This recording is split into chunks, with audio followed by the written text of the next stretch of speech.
All right, Moors, I thank you all for tuning in. We're about to get started. This is going to be a great interview, very enlightening. It's a young brother out of the Mecca, out of Chicago. He's running for a congressional seat. Definitely will learn a lot from this. It's great. I think the Moors need to get out here and support the brother sharing this because I believe in what the brother's doing, man. He's on point, and I like what he's saying. You definitely need to tune in and share this. You need to share this. Help get the word out, especially in Illinois. Get the word out, okay? That's what this platform is for. It's for us, Moors in America. And so check this out. Share it, especially, I mean, even if you don't live in Illinois, if you know people in the area, you need to share it. So every Moor watching this needs to check this out and share and like it. And we're going to go ahead and get started. And like I said, you're definitely going to enjoy this. As always, we rise. We give honor, the highest praise to the Father of the universe, Allah. We always give honors to our divine prophet, Noble Drew Ali, for bringing us our divine creed and nationality, for teaching us to love instead of hate. We always give honors to the forerunner, to the prophet Marcus Mosiah Garvey, for preparing the way for him. We always give honors to all the adepts and sheiks, all the faithful Moors that make up the grand body of the Moorish divine and national movement, right? And we give honors to the first appointed Supreme Grand Sheik, appointed by the Prophet, Noble Drew Ali. We give honors to our past Supreme Grand Sheik, Brother D. Bailey L., and honors to the current Supreme Grand Sheik, Brother K. Dandridge L. Honors to the Grand Council of the Moorish Science Temple of America, and honors to all Asiatics out there, even if you don't consider yourself a Moor. If you're about uplifting our community, uplifting fallen humanity, doing the good work, we give honors to you. Much respect. And that's how we work over here. So we're about to go ahead and start this interview. I just want to say this one more time. Don't just watch this. It's almost your duty as a Moorish American to at least do two things: like and share this video. And really, in all honesty, to like and share it to share it a couple times, especially if you're in Illinois. But just share it anyway, because chances are somebody connected to you in Illinois. So we need to get the word out. This brother should have a lot of support behind him. There's a lot of people out here who are aware of our nationality, and who, even if you don't consider yourself a Moor, who will agree with the principles and what the brother is standing on. So this needs to get out there, okay? And it's your duty to share this pretty much every day. Come back to this and share this video, okay? So without further ado, we're going to go ahead and get started. I appreciate the brother for coming on here, and I appreciate you all for sharing this and doing your part. It's your duty. Share this tonight, share it tomorrow. Share it at least a couple times a week, all right? Okay, so we're going to go ahead and get started now. Thanks, everybody, for tuning in.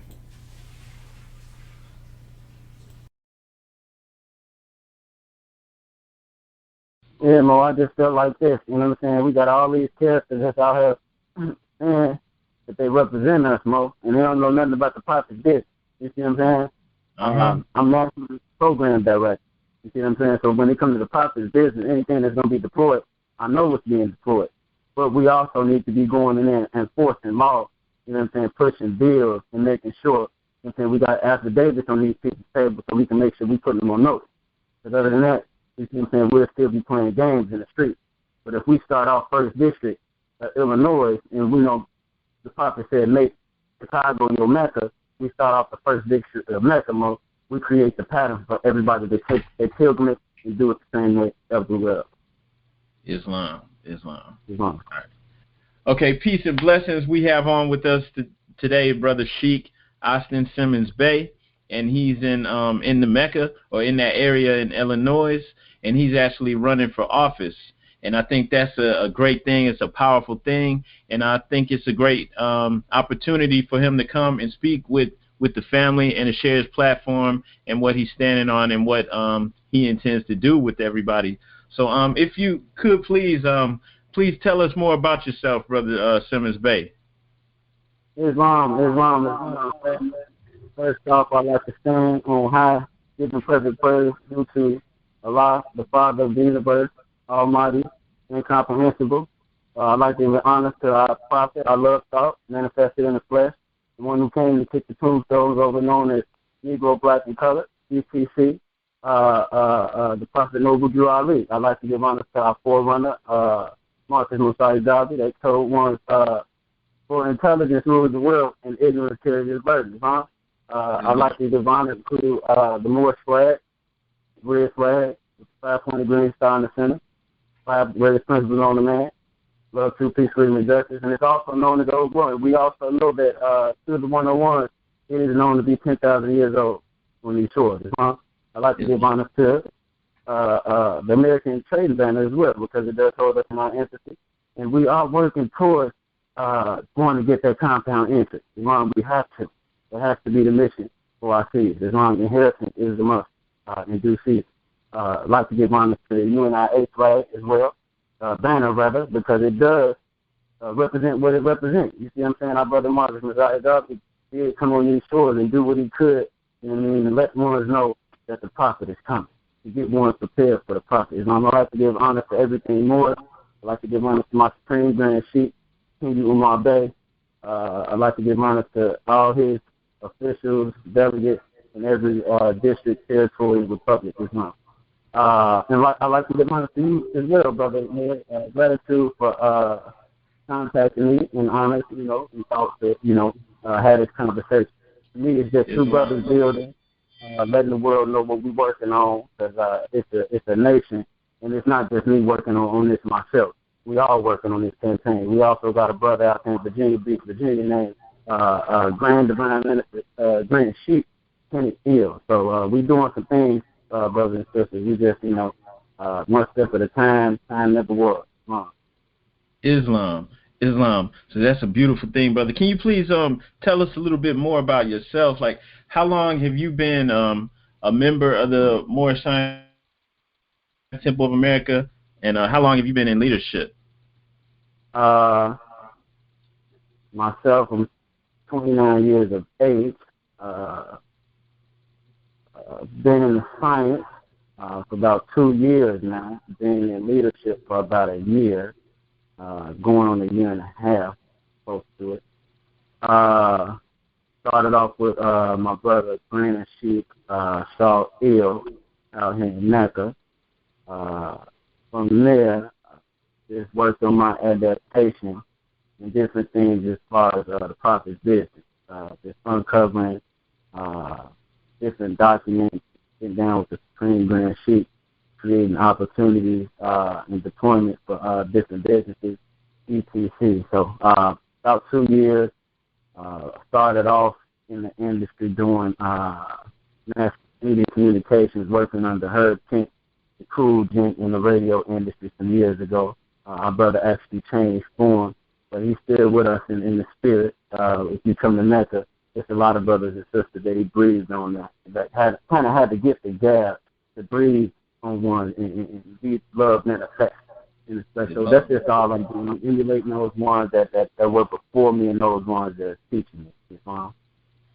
Islam, man, that's beautiful. So you been, I guess, working in the community for a little while now, right? Islam, I've been working in the community. I started off, like I said, I was a performer, but from there I started teaching in different schools in red alert areas such as Roseland area, the Humble Park area, Gage Park, if you know any areas in Mecca. Just getting in the schools, reaching the children, you know what I'm saying? Giving them an outlet, showing them that it's somebody, you know what I mean, close, not necessarily close to that age, but not too far, you know what I'm saying, demonstrating the possibilities that man can do. You know what I mean? If we don't, you know what I mean, demonstrate that pattern for these children, they're not going to understand. Because right now, all we got in front of the TV is these so-called superstar rappers, these so-called superstar models, and sad to say, they even glamorizing the lower self now. So, you know, we got a real problem with that. Islam. Okay, so what political seat are you running for, and what are the qualifications, or what does this position, entail?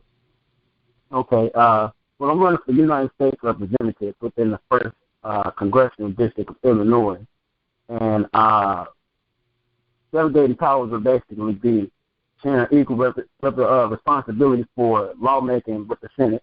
I have a right to initiate impeachment proceedings and to originate revenue bills, basically proposing bills, for example, protecting the so-called minority men and women, which we call them Asiatics, from discriminate situations or outlawing meticulous taxes and policies that's placed on them.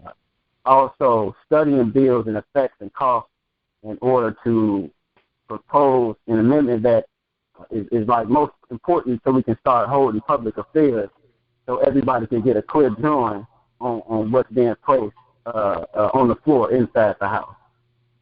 As a congressman, I don't dictate anything within the federal agency, but I can and I will work in aid for explanation on all issues to create solutions and basically cut through the facts, which is the best part of the job that I'm finding out.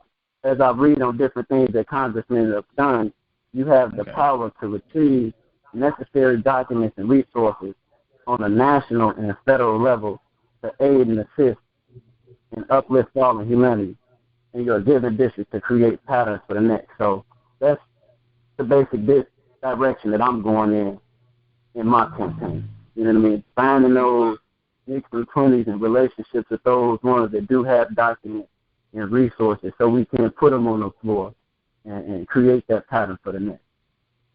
Okay, and how many people are running for that seat currently? Are you aware? At this moment, I know Bobby Rush is the incumbent. I think we got a brother named Edward Clemens that's running as well. And then you have another sister running. I forgot her name, but from what I hear, she's Jeff Fort Bey's daughter. So it's a good thing that the sister's running. You know what I'm saying? Because she can give a clear drawing on some things that may be misconstrued about her father, because that's going to come up. But with our campaign, we're representing the prophet. This is all about the prophet's business and making sure that the prophet's business is on the floor. Islam, wow, that's really unique. So I had no idea that Brother Jeff Fort's daughter was running for office. So the incumbent, I believe you said, was Brother Bobby Rush. How long has he been in that position? I think Bobby Rush has been in that seat about 27 years or more. Oh, wow. Yeah. Are there any policies or anything that he's put forth that you could speak on, or anything, like his body of work? No disrespect, because if I was to say my personal thought, it would seem as a person. But the brother, he's a good brother. You know what I'm saying? He may have a team and a machine around him that are financially secure, and they push certain things, but it really doesn't trickle down to our community. So, in token, coming in with with some fresh energy, basically, and I'm sure you have a clear cut plan of action. Bringing in. So what led to you? What led you to entering into the political arena, brother? Okay. Growing up, I've always had an opportunity to work as either a canvasser or a canvas manager for different politicians. Most people I got in, most went in Illinois. I worked with Kevin Yarborough in Mississippi, Dennis Tillman out in Ohio, and a couple other people. But I start to see that a lot of people get in place in security of not the people. Okay. You know what I'm saying? Uh-huh. And coming into the science, we see that this has been a historical thing that people come in and manipulate out.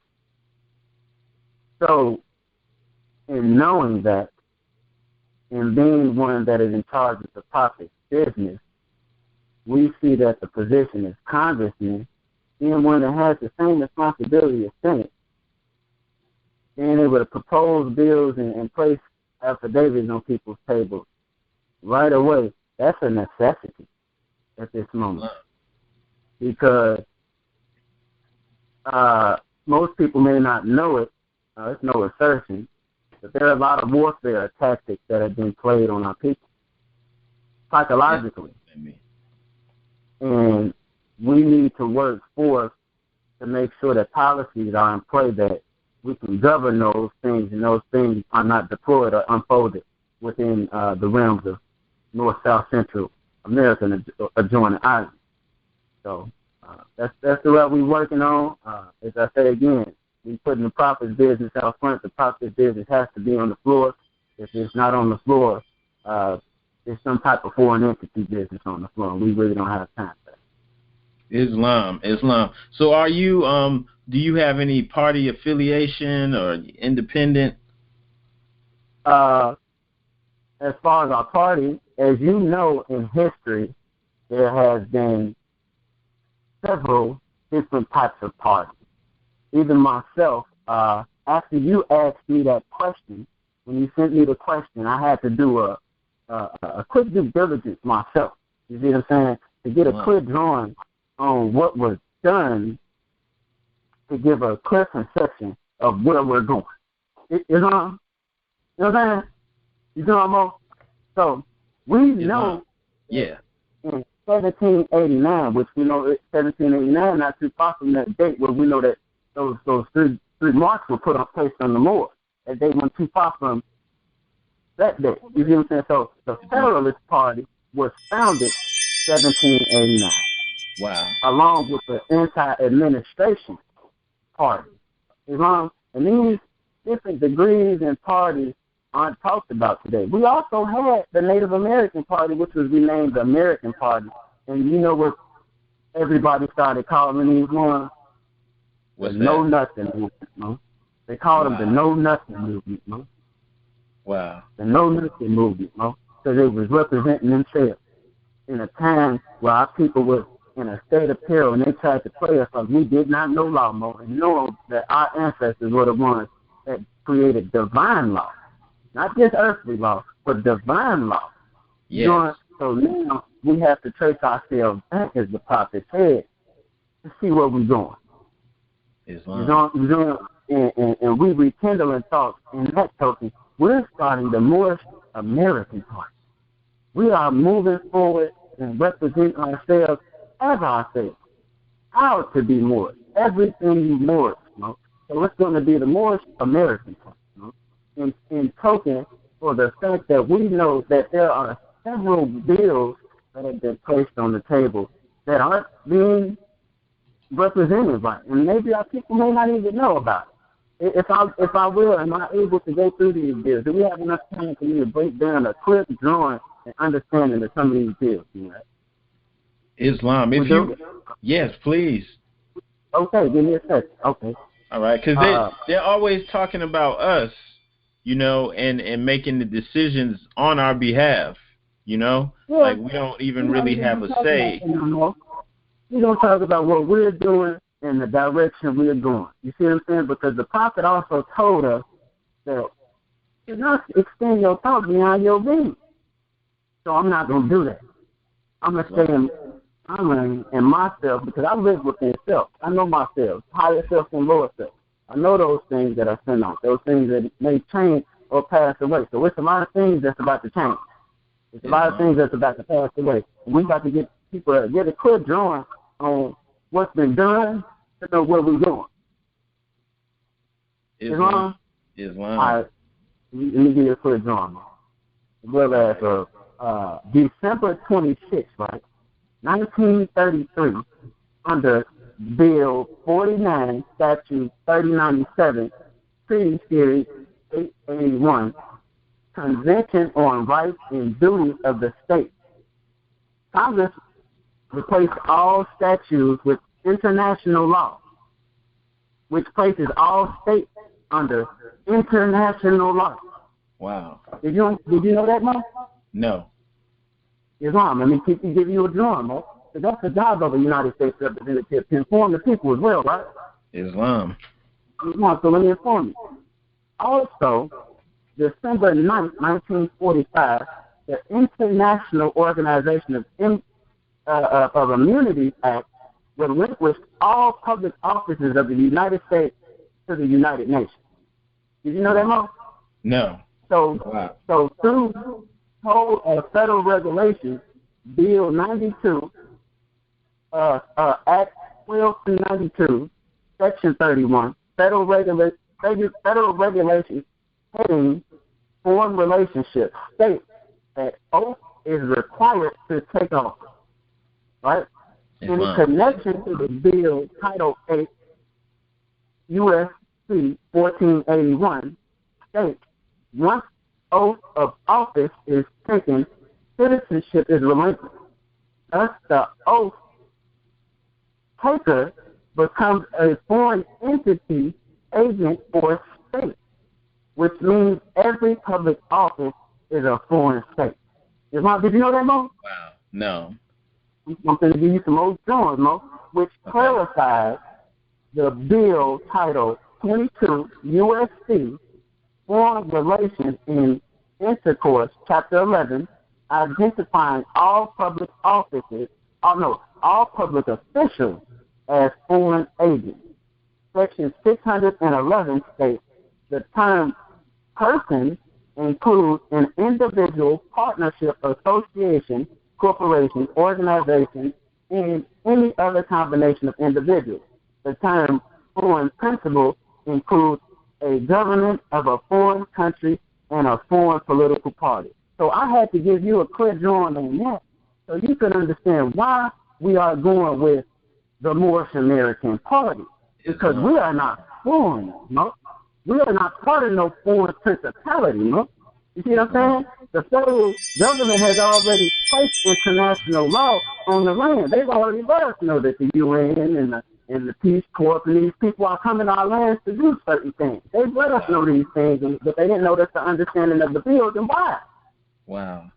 So this is a clear drawing of why they're doing these things and why we need to move fast and hasty as the voting boards are starting to come to form in 2020, so we can move with this Moorish American Party, so everybody can stand in front of the nation and proclaim their nationality.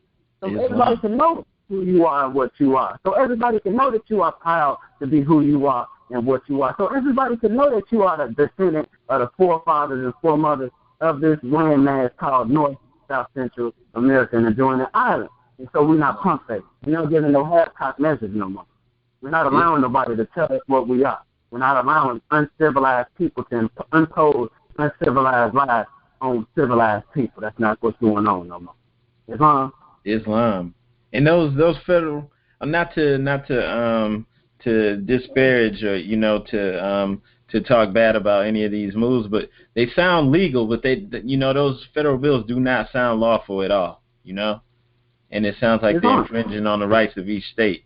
So that's wild. I haven't come across that information before, and I'm definitely going to check that out later on after the show. So I appreciate you for sharing that with us. Make sure you had it as well. That's our job, to make sure our people are informed. Because as far as taking care of the proper business, you are, is what we know the delegate. I mean, if it's not in line, you may be a sympathizer. For those that are listening, some people need to take action when they learn these things. Get in front of those more council representatives. Get in front of the officials. Get in front of the members. Build a relationship and figure out what you can do to bring salvation to your family. You may have some family members that don't like you because you know some things that they don't know. You may have some family members that's looking at you because you're not in the position that they're in. That don't matter. I know myself, and I know I need to save myself, and I may have some things that may save you. Islam. Now, you were speaking about the upcoming the 2020 elections. Of course, the presidential election is going to be happening. There's a couple other things going on. Is there any connection with the upcoming Real ID Act and the 2020 census? I know both of these things are coming to effect in the same year. Of course, we just have a clear drawing of how can I say this? So the Real ID and the census, they both deal with a registry in form, right? Islam. So with the registry, it has to be in established and deployed into the community, that's when the physical comes in. Because at first, it's a thought, right? Because you got to come in, you got to sign a document which comes from the thought, which that you should know already, and then they take that thought, they manufacture it, they deploy it, and they give it to you exactly how you said it, right? Islam. Not how they said it, but how you said it, right? Islam. Because you should know these things. They're going to ask you some questions that you should know, and they're going to deploy these things, and it's going to be on the real ID. So let me give you a clue on what these things are, right? With the census, what they're going to do, they're going to start coming to people's domicile, not your house, not where you live, because you live within South, but they're going to come to your domicile, and they're going to ask you what's your nationality, and what's the nationality of your children, right? Islam, yes. And if you can't give a clear drawing and a clear account on that, hey, that's not on them. They're going to take it for the count of what you said because you should know. Yes. Islam. And if you don't know, you should be finding representation to know. You should be finding courses or institutions that allow you to learn these things. It gives you the position to sit and raise yourself up to infinite wisdom to take care of your business. This ain't just the prophet's business, this is your business. Islam. So if you go and come to your domicile and he asks you your nationality, and you give him a response that deals with racial and ethnicity, hey, that's on you. So when they take these things and they put them in their registry, right? And like we said, once they put it in the registry, they got to give you the physical. So it comes from the thought to the manifest. Thought to fruition, right? Islam. Belief, faith, fruition. It's a thought movement, right? So boom, now we give you the real ID. Wow. Then you got to think to yourself as an intelligent person, real ID. What type of ID I've been had all my life? I'm 21 years old. Yeah. I mean, I can't get in the club with a fake ID. Yeah. So what's going on? Now, when they give you the real ID, but the real ID is going to break down for you. It's going to break down those that are documented and those that are undocumented. Undocumented meaning you have no governing national body. Wow. At this moment, in international law, they call that a refugee. Yeah. Right? Because can we pause right there? Can we pause right there? Look, what you just said, that if you don't have your own governing body, you don't come from a civilized people that, can govern themselves, and you would be treated as a refugee. Now, for people who, because everybody isn't already into this understanding, this listening, but the people who that sounds kind of crazy or ridiculous to, for all the so-called African American, we know that's not, a proper description, but for all the so-called black African American people, remember what happened in Louisiana with Hurricane Katrina. What were they calling our people right then and there? What was being put out there on the news? Government officials calling our people refugees right there in the land where they're from. Part of your wisdom, not just that. They broke it down exactly how I just told you. Not no governing body, right? So what term are they using? They say no governing body, What they using? What's on the news, NGO. NGO. You are NGO. You have no governing official. Wow. Yeah. That's NGO.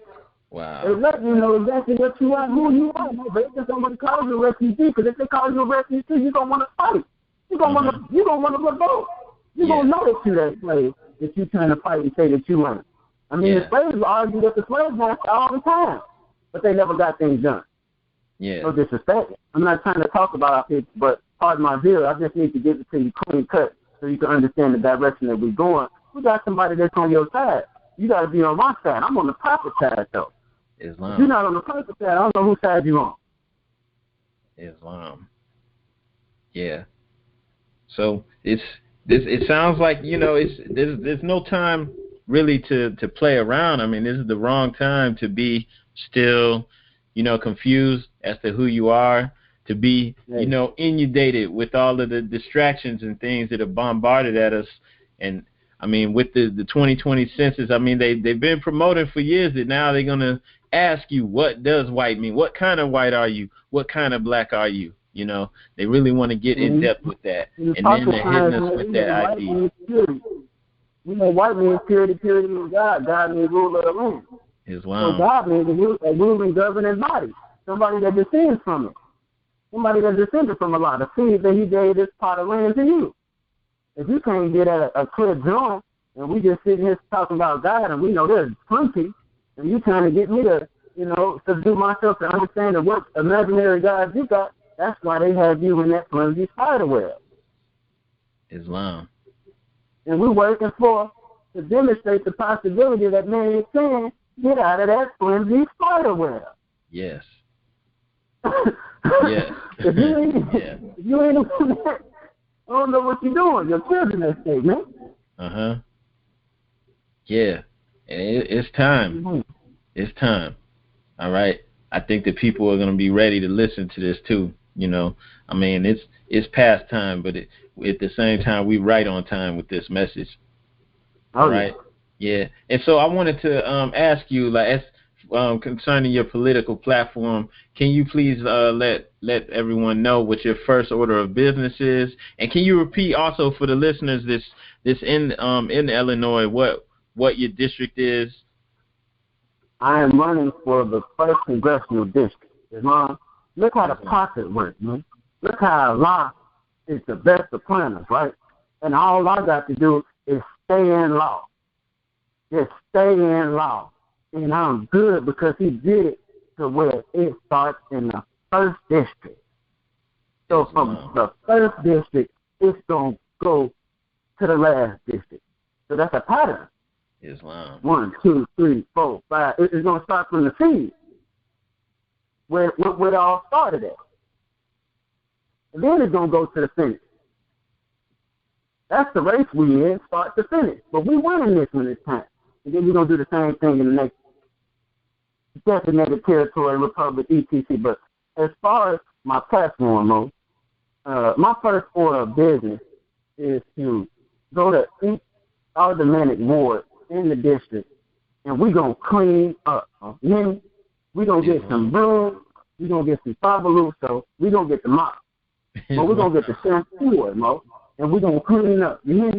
Islam. Because we need to find out who's doing what, and if we can reform things to aid and assist, we will. But if it's an issue that's gotten to the point, just to the point where we can't circumscribe it more, we got to take haste mode, form solutions, and not only with the federal government, but with the Supreme Council and the Grand Body of Moorish people of America.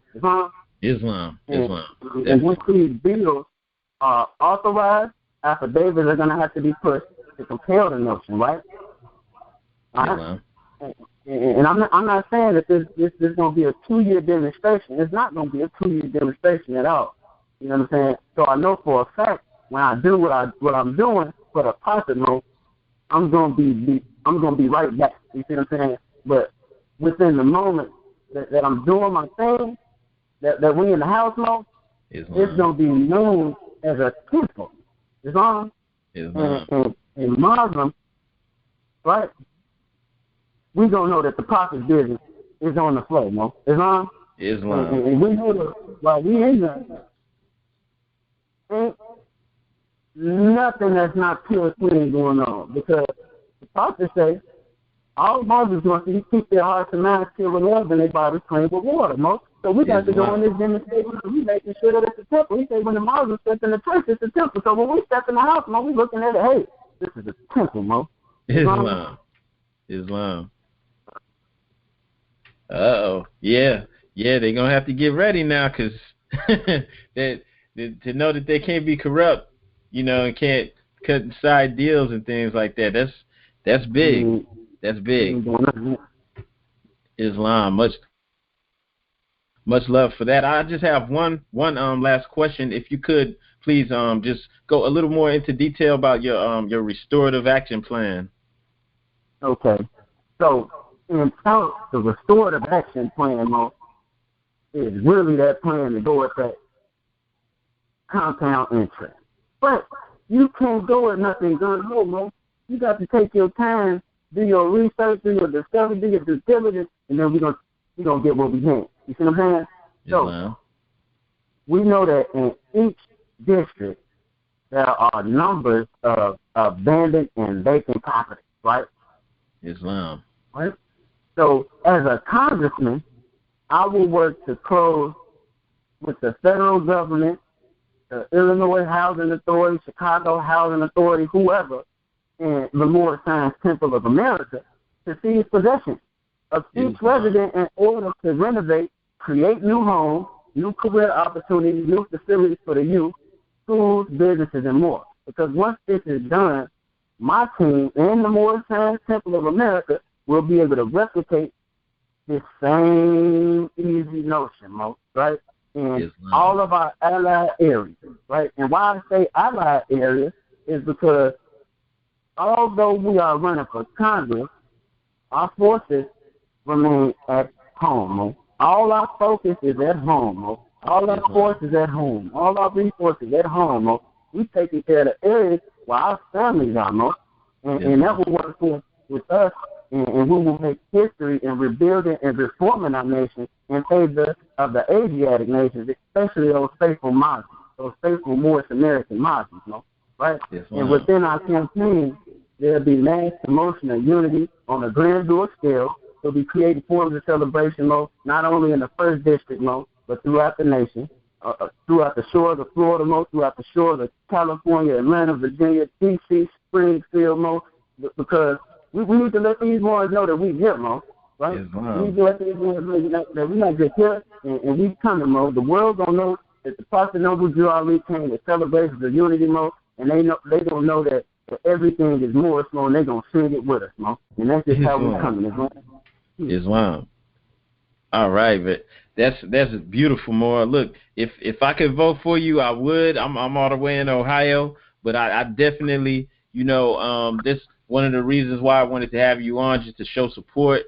And all the Moors definitely need to get behind you, brother. All right. So are you on the book? Islam. Yes, sir. Islam. Sheik, Is brother K. Dandridgel.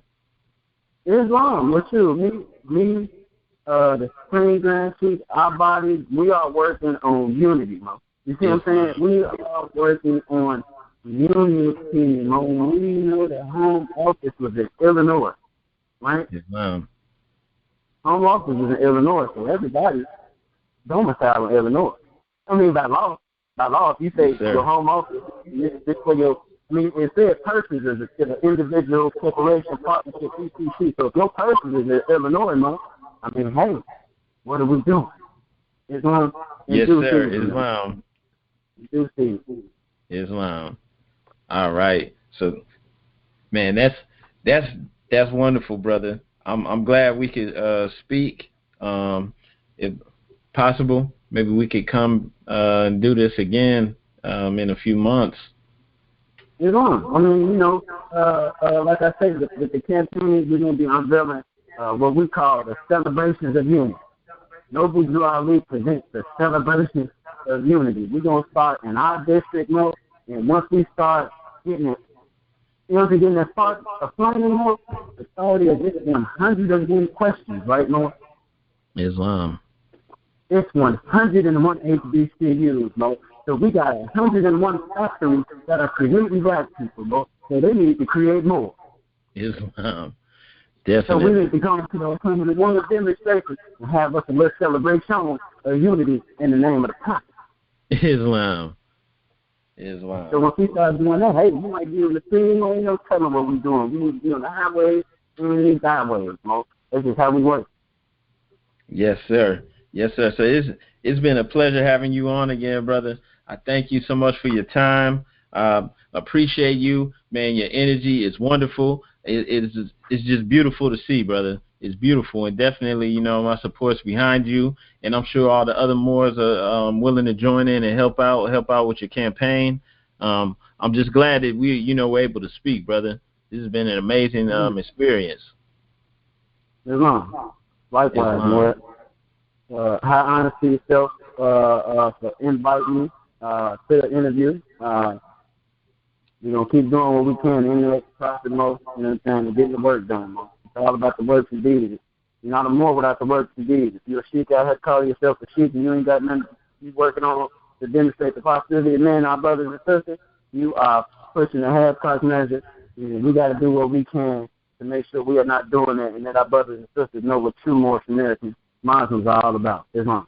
It's time to get to work. It's definitely time to get to work. So once again, just want to say peace and love to you and your family. Thank you for coming on, Mo. It's been amazing. Islam, Mo. Gratitude. Peace.